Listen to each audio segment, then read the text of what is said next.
Bonjour à tous, ravi de vous retrouver dans ce nouveau numéro d'Infomag. Aujourd'hui, nous allons vous faire revivre les moments forts de cette présidentielle, de la primaire de la droite en novembre dernier à la passation de pouvoir entre Emmanuel Macron et François Hollande qui s'est tenue hier.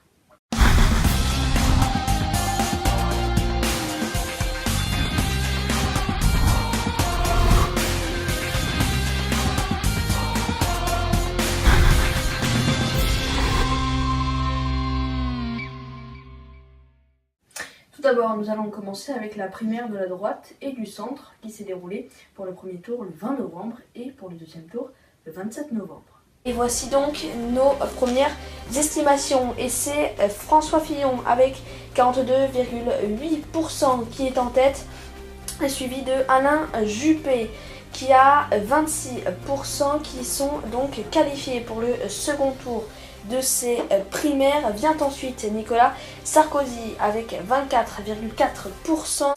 3, 2 et 1. Et voici donc nos premières estimations. Et c'est François Fillon qui est en tête avec 68,4%. Il est donc qualifié pour 2017 et Alain Juppé, lui, arrive en deuxième position avec 31,6%. On passe maintenant à la primaire de la gauche. Le premier tour s'est déroulé le 22 janvier et le deuxième tour s'est déroulé le 29 janvier. Et voici les premiers résultats. Et c'est Benoît Hamon qui est en tête avec 35,56%. Manuel Valls est lui deuxième avec 31,66%. Arnaud Montebourg est troisième avec 18,78%. Et c'est Benoît Hamon qui est le vainqueur de cette élection avec 58,65%. Manuel Valls est lui en deuxième position avec 41,35%. Voilà donc pour ces résultats. Et ensuite le Penelope Gate a fait surface, c'était le 25 janvier. Rien ne me détournera des vrais enjeux de cette élection présidentielle. Alors pour clarifier les choses, François Fillon a tenu une conférence de presse le 6 février. Mais c'est pas le même discours qu'il avait tenu cet été à Sablé-sur-Sarthe. Il ne sert à rien de parler d'autorité quand on n'est pas soi-même irréprochable. Qui imagine un seul instant le général de Gaulle mis en examen ? Et le candidat de la droite avait aussi dit qu'il ne se présenterait pas à l'élection présidentielle s'il était mis en examen. Et bien aujourd'hui, il a dit qu'il ne céderait pas et qu'il irait jusqu'au bout. Et entre-temps, François Bayrou a décidé de ne pas se représenter à l'élection présidentielle et a fait une offre d'alliance le 22 février. François Bayrou, le candidat du MoDem, a décidé de faire une alliance avec Emmanuel Macron et de ne pas se présenter à l'élection présidentielle.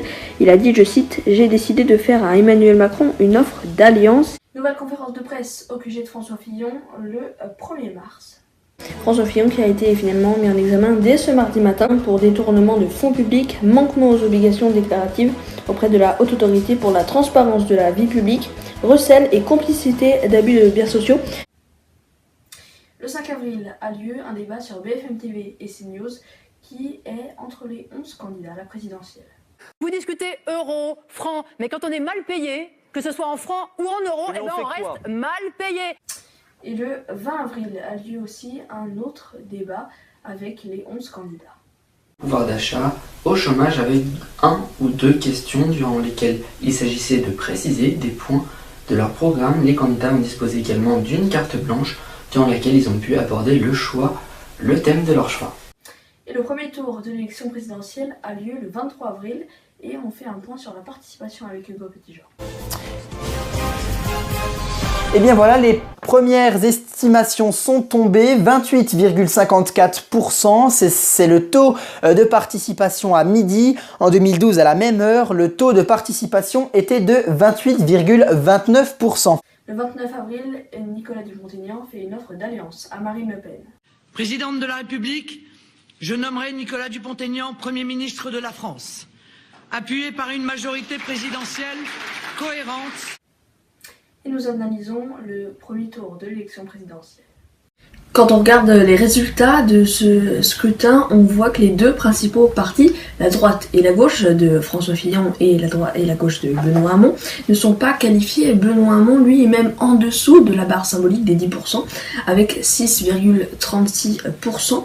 Marine Le Pen, elle, la candidate du Front National, elle a réalisé un score historique de 21,3%. Son père, en 2002, contre Jacques Chirac, avait fait 17,79%. Le 3 mai a lieu un débat historique d'entre-deux tours entre Emmanuel Macron et Marine Le Pen.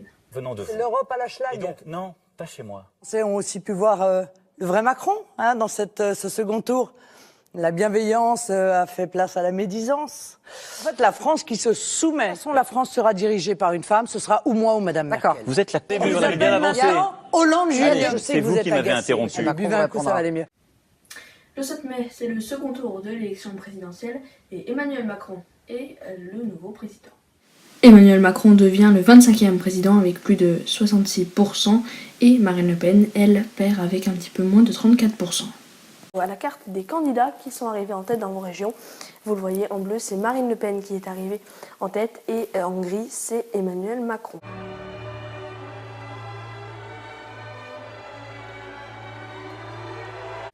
Et hier, le 14 mai, a eu lieu la passation de pouvoir entre François Hollande et Emmanuel Macron.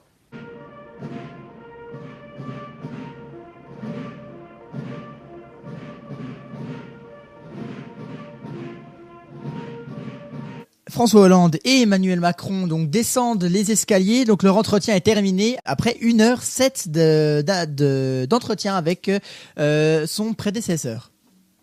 Donc c'est donc un record de rendez-vous entre les deux présidents. Donc ils vont se diriger tous deux vers le perron de l'Élysée. Voilà, donc un entretien apparemment très complet puisque le dernier record était de 45 minutes. Donc là 1h07 c'est assez énorme pour un entretien. Voilà donc pour ce reportage, merci de l'avoir suivi. Prochain rendez-vous avec l'information, c'est mercredi avec Romain Lucas.